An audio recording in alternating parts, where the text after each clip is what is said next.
Legend of the Sun Moon Lake.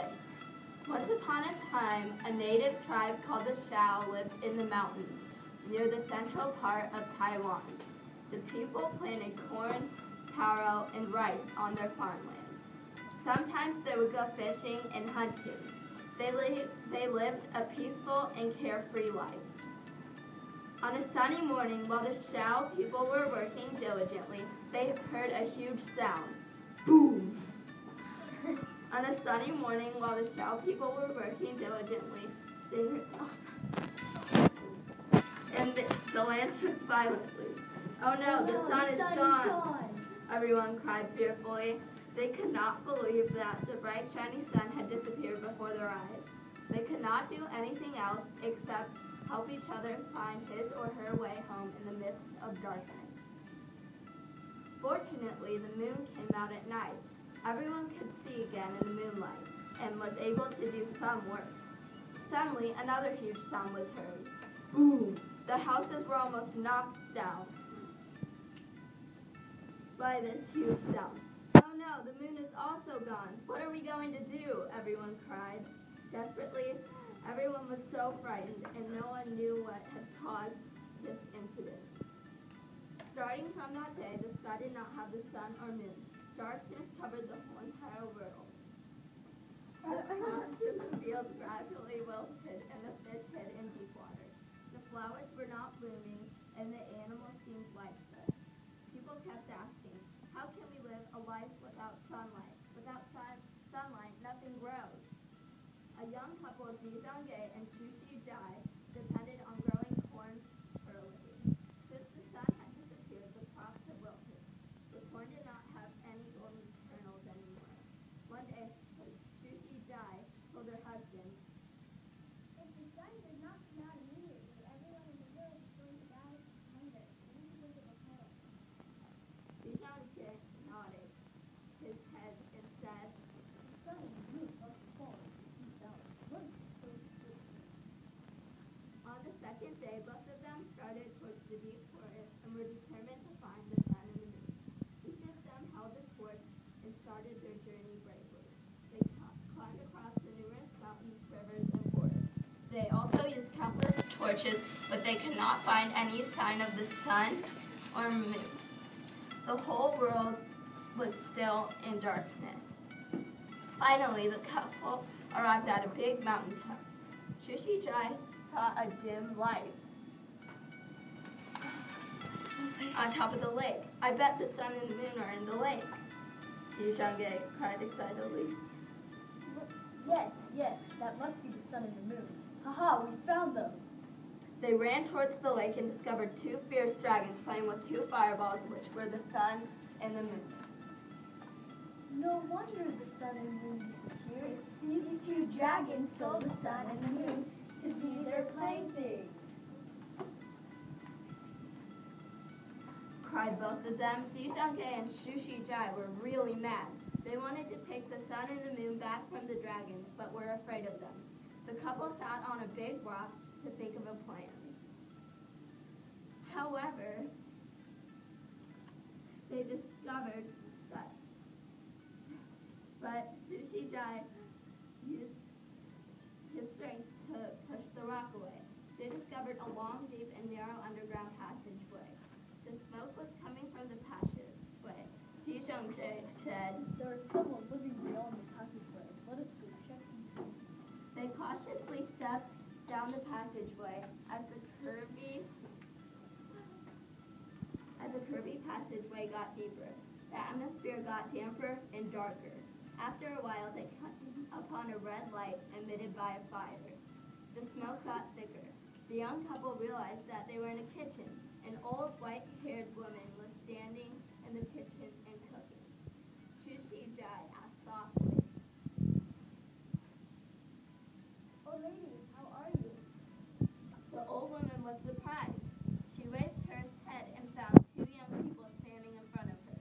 She put down her cooking pot and said, Ah, where did you come from? I've not seen humans for a long time. The old lady also said, Many years ago when I was working in the field, the dragons captured me and brought me here. They would not let me leave this place. They also forced me to cook the meal. The young couple told the old lady the whole story of finding the sun and the moon. The old lady shook her head and said, Both dragons are cruel and fierce. You cannot defeat them. No matter what we are going to do to take the sun and the moon from the dragons, said the couple with determination. I know. I have heard someone mention before that the dragons fear the golden scissors and the golden axe, which are hidden under Ally Mountain. If you throw both items into the lake, the scissors and the axe will kill the dragons immediately. Then you can bring back the sun and the moon. Dushange said confidently, we will find the golden axe and the golden scissors after we kill the dragons. We'll come and save you. Dushange and Shushi Jai left the old lady and started toward Ali Mountain. When they arrived at the foot of Ali Mountain, Dushange and Shushi Jai found two strong wooden sticks and started digging. They dug day and night. They wouldn't stop until they found the golden scissors and axe. After many days, Ali Mountain looked like a big hole. Suddenly, two shiny golden things jumped out from the ground.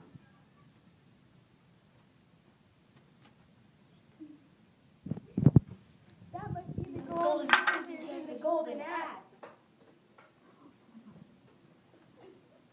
The couple yelled. They picked up the scissors and axe immediately and proceeded towards the lake. When they arrived at the lake, the two dragons were playing with their fireballs. Shushi Jai threw the golden scissors, which flew straight towards the first dragon and cut its body into many sections. Blood sprung out like spring water. Dushange hurriedly threw the golden axe toward the other dragon. The dragon let out two horrible screams, and its head was cut off. The lake was dyed by the dragon's blood, and the sun and moon floated on the shiny red lake. After killing the dragons, the two couples saved the old lady. However, Dushange and Shushi Jai faced a major problem. How were they going to send the sun and the moon back to the sky? They were very puzzled. At this time, the old lady said, I heard that if one ate the dragon's eyeball, one would become very tall and strong. After you eat the dragon's eyeball, you will have the strength to send the sun and moon back to the sky. The young couple immediately dived into the lake to search for and remove the dragon's eyeball. After they ate the eyeballs, Dushange and Shushi Jai began to grow. Their heights increased inch by inch. When they got out of the water and stood on the shore, they were like two mountains. Together, the young couple had the sun and threw it into the sky with a strong force. The sun stayed in midair for a while, then fell back down. They threw the sun once more, but it fell again. The situation with the moon was the same. The old lady yelled at the bottom of the sea. Yeah. Oh, children, there are two big palm trees under the lake. Use those trees to hold the sun and moon up. Each of the giants sat down and grabbed the tree. They put the sun on top of the palm tree and began holding it up slowly. Slowly, the sun was raised higher, higher, and higher. After a day of hard work, the shiny red sun began to function normally in the sky. They also used the same method with the moon. When the world regained its light, the plants began to bloom, and the people started to smile again when the sun gradually finished its course. The moon started its own course in the sky. As for Dushange and Shushi Jai, they were afraid of the huge dragons and that they might return. Therefore, they stood guard beside the lake. After many years, their huge bodies eventually became two mountains. Those mountains are now called Dujan Shan and Shushi Shan. The lake is now called Sun Moon Lake. To show their gratitude to the young people, the people of Kaozu dedicated the annual dance to the brave Dushange and Shushi Jai. And the dance would be called the Holding Ball Dance. In this dance, people throw a beautiful colored ball into the air and they try to use bamboo sticks to hold it. The dance and to symbolize brave actions of the young couple who saved the world.